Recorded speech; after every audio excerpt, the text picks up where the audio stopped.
साहस और वीरता की एक कहानी। एक बार एक नट ने यह घोषणा कर दी कि वह एक चौड़ी जलधारा 160 फुट से भी अधिक ऊंचाई से गिरती है, उसको एक तार पर चलकर पार करेगा। समाचार पत्रों में यह सूचना पढ़ते ही लोग वीरता और साहस का यह अनोखा खेल देखने के लिए उतावले हो गए। प्रपात के दोनों छोर एक वायुयान की सहायता से तार द्वारा जोड़ दिए गए। निश्चित दिन पर लोग दूर दूर से यह खेल देखने के लिए घटना स्थल पर आने लगे। उस दिन लोगों की भारी भीड़ जमा हो गई। सब यह चमत्कारपूर्ण कार्य देखने के इच्छुक थे। सही समय पर नट महाराज तार के एक ओर अपना करतब दिखाने के लिए आ पहुँचे। लोगों के दिल तेजी से धड़कने लगे। नट के तार पर धीरे धीरे आगे बढ़ना प्रारंभ कर दिया। दर्शकों की सांसें रुक गई।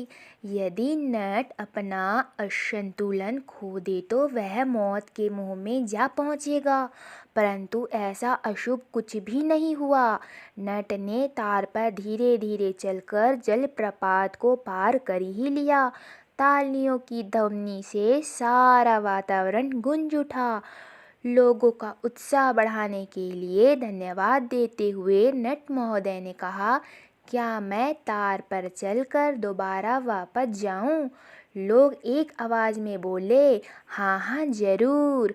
नट ने दोबारा कहा, आप में से ऐसा कौन है जो मेरे कंधे पर बैठकर उस पर चलेगा? क्या किसी में इतना साहस है और मुझ पर विश्वास है?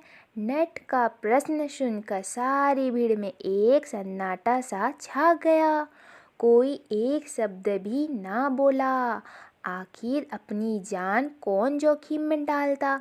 परंतु तभी उसे सन्नाटे को चीरती हुई एक महीन आवाज़ सुनाई दी, हाँ मैं जाने के लिए तैयार हूँ। सबकी आंखें उस ओर घूम गई।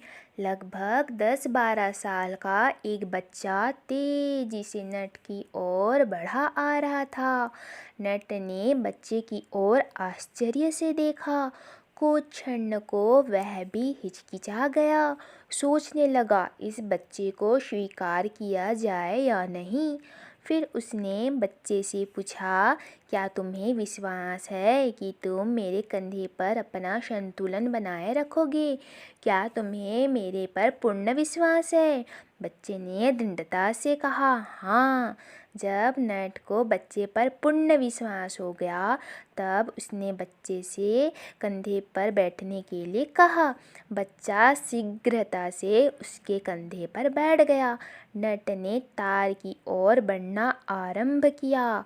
निश्चय ही इस बार पहले से अधिक साहस और हिम्मत का काम था। एक बार फिर सारे लोग दम साधे देख रहे थे, परंतु उस बालक के चेहरे पर भय का कोई निशान नहीं था। इसके विपरीत वह मुस्कुरा रहा था। ऐसा लगा मानो वे स्वयं मृत्यु के ऊपर होकर जा रहे हो। अंत में नट ने बच्चे को कंधे पर बैठाकर प्रपात को पार कर लिया। एक बार फिर तालियों की गड़गड़ाहट से सारा वातावरण गूंज उठा। सारे माहौल में उसकी वीरता और साहस की प्रशंसा होने लगी। कितने ही लोग उन्हें उपहार भेंट करने लगे।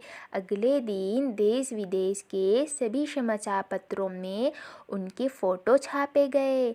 बच्चों, इस वीरता और साहस की कहानी से हमें यह शिक्षा मिलती है कि साहस एक ऐसा गुण है जिससे कठिन से कठिन कार्य भी किया जा सकता है। यदि कोई वीर साहसी नहीं हो तो उसकी वीरता भी किसी काम की नहीं रहती है। हमारे जीवन में कितनी ही कठिनाइयाँ आती रहती हैं, यदि हम साहस और धैर्य से अपना उनका सामना करें तो निश्चय ही हम सभी कठिनाइयों सहजता से पार कर सकते हैं। दूसरी शिक्षा, इस कहानी से हम ग्रहण करते हैं कि किसी काम को करने के लिए हमारा निश्चय दृढ़ होना चाहिए। आधे मन से किए गए काम में हमें सफलता मिलने की आशंका ही बनी रहती है। हमें अपने पर पूरा विश्वास होना चाहिए। साहस, दृढ़ निश्चय, अपने में विश्वास आदि ऐसे गुण हैं कि जिनको पाकर हमारे लिए कोई काम भी असंभव नहीं रहता। साहस और वीरता ऐसे गुण हैं जो कठिन से कठिन कार्य को भी सुगम बना देते हैं।